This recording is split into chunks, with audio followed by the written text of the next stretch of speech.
کیا اللہ اپنے بندے کو کافی نہیں؟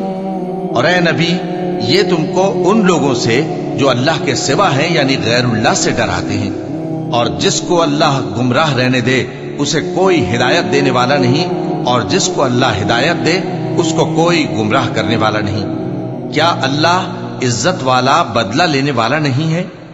اور اگر تم ان سے پوچھو کہ آسمانوں اور زمین کو کس نے پیدا کیا تو کہہ دیں گے کہ اللہ نے۔ کہو کہ بھلا دیکھو تو جن کو تم اللہ کے سوا پکارتے ہو، اگر اللہ مجھ کو کوئی تکلیف پہنچانی چاہے تو کیا وہ اس تکلیف کو دور کر سکتے ہیں؟ یا اگر وہ مجھ پر مہربانی کرنا چاہے تو کیا وہ اس کی مہربانی کو روک سکتے ہیں؟ کہہ دو کہ مجھے اللہ ہی کافی ہے، بھروسہ رکھنے والے اسی پر بھروسہ رکھتے ہیں۔ اللہ وہ معبود برحق ہے کہ اس کے سوا کوئی عبادت کے لائق نہیں، زندہ ہے، سب کو تھامنے والا، اسے نہ اونگ آتی ہے نہ نیند۔ جو کچھ آسمانوں میں اور جو کچھ زمین میں ہے سب اسی کا ہے۔ کون ہے کہ اس کی اجازت کے بغیر اس سے کسی کی سفارش کر سکے؟ جو کچھ لوگوں کے روبرو ہو رہا ہے اور جو کچھ ان کے پیچھے ہو چکا ہے اسے سب معلوم ہے، اور لوگ اس کی معلومات میں سے کسی چیز پر دسترس حاصل نہیں کر سکتے۔ ہاں، جس قدر وہ چاہتا ہے اسی قدر معلوم کرا دیتا ہے۔ اس کی بادشاہی اور علم آسمان اور زمین سب پر حاوی ہے، اور اسے ان کی حفاظت کچھ بھی دشوار نہیں۔ وہ بڑا عالی رتبہ ہے، جلیل القدر ہے۔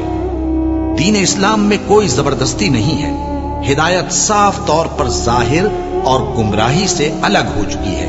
تو جو شخص بتوں سے اعتقاد نہ رکھے اور اللہ پر ایمان لائے، اس نے ایسی مضبوط رسی ہاتھ میں پکڑ لی ہے جو کبھی ٹوٹنے والی نہیں، اور اللہ سب کچھ سنتا ہے، سب کچھ جانتا ہے۔ اور سن رکھو کہ اللہ کی یاد سے ہی دل آرام پاتے ہیں۔ جو لوگ ایمان لائے اور عمل نیک کیے ان کے لیے خوشحالی اور عمدہ ٹھکانہ ہے۔ جو شخص دنیا کی آسودگی کا خواہش مند ہو تو ہم اس میں سے جسے چاہتے ہیں اور جتنا چاہتے ہیں جلد دے دیتے ہیں۔ پھر اس کے لیے جہنم کو ٹھکانہ مقرر کر رکھا ہے، جس میں وہ نفرین سن کر اور درگاہ الہی سے راندہ ہو کر داخل ہوگا۔ اور جو شخص آخرت کا خواستگار ہو اور اس میں اتنی کوشش کرے جتنی اسے لائق ہے، اور وہ مومن بھی ہو، تو ایسے ہی لوگوں کی کوشش ٹھکانے لگتی ہے۔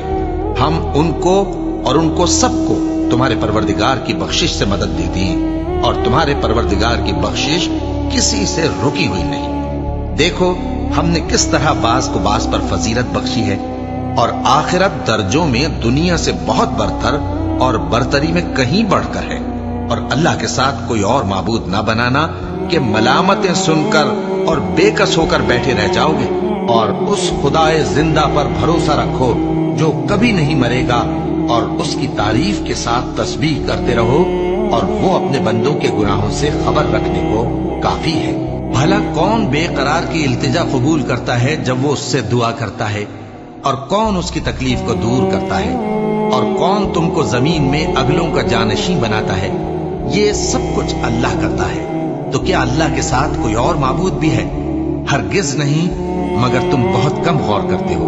اے پیغمبر، میری طرف سے لوگوں کو کہہ دو کہ اے میرے بندو، جنہوں نے اپنی جانوں پر زیادتی کی ہے، اللہ کی رحمت سے نا امید نہ ہونا۔ اللہ تو سب گناہوں کو بخش دیتا ہے، بے شک وہی تو ہے بڑا بخشنے والا، بڑا مہربان۔